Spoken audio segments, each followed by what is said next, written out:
বাংলাদেশের বিমান বাহিনীর প্রশিক্ষণ বিমানগুলো শুধু বিধ্বস্ত হয়ে যায়। 2010 সাল থেকে যদি আপনি হিসাব করেন তাহলে সর্বমোট 8 বার এই বিমানগুলো বিধ্বস্ত হয়েছে। অবশ্যই এই বিমানগুলো পুরান এবং পুরাতন মডেলের, এই কারণে বিধ্বস্ত হয়।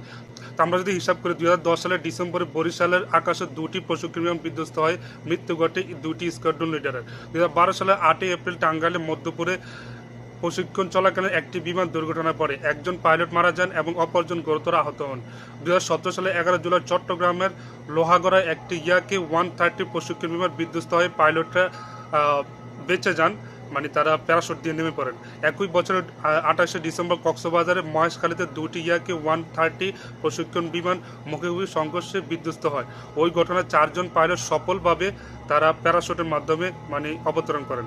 2018 সালে 1 জুলাই যশোরে KFW প্রশিক্ষণ বিমান বিধ্বস্ত হয়, যাতে 2 স্কোয়াড্রন লিডার প্রাণ হারান। ওই একই বছরের 23শে নভেম্বর টাঙ্গাইলের মধ্যপুরে একটি F7 বিজিবি বিমান প্রশিক্ষণের সময় জ্বালানি ট্যাঙ্কে আগুন ধরে বিধ্বস্ত হয়। এতে উইং কমান্ডার কামেদ দীপু ঘটনাস্থলে মারা যান। 2024 সালের চট্টগ্রামের প্রতিজ্ঞা কর্ণফুলী নদীতে বাংলাদেশ বিমান বাহিনীর একটি ইয়াকে 130 প্রশিক্ষণ বিমান বিধ্বস্ত হয়। 2জন পাইলট প্যারাশুট ব্যবহার করে নদীতে পড়েন এবং স্কোয়াড্রন লিডার আসিম জাবাদ মৃত্যুবরণ করেন।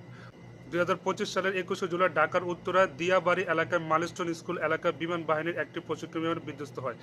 এই ঘটনায় 2025 সালে যে ঘটনাটা, এটা হলো সবচেয়ে বেশি দুর্ঘটনা হয়েছে, এবং এখানের মধ্যে একটা স্কুলের মধ্যে আপনারা জানেন ছাত্রছাত্রী অনেক মারা গেছে। এখন কিন্তু প্রকাশ করতেছে না গভর্নমেন্ট, তারা লুকিয়ে রাখতেছে কতজন মারা গেছে। তো অবশ্যই বিমান বাহিনীতে এটা বদলাও আনা উচিত, এবং এই বাংলাদেশের যে বিমানগুলো আছে সেগুলো চেঞ্জ করা উচিত, এবং নতুন এবং আধুনিক বিমানগুলো ব্যবহার করা উচিত।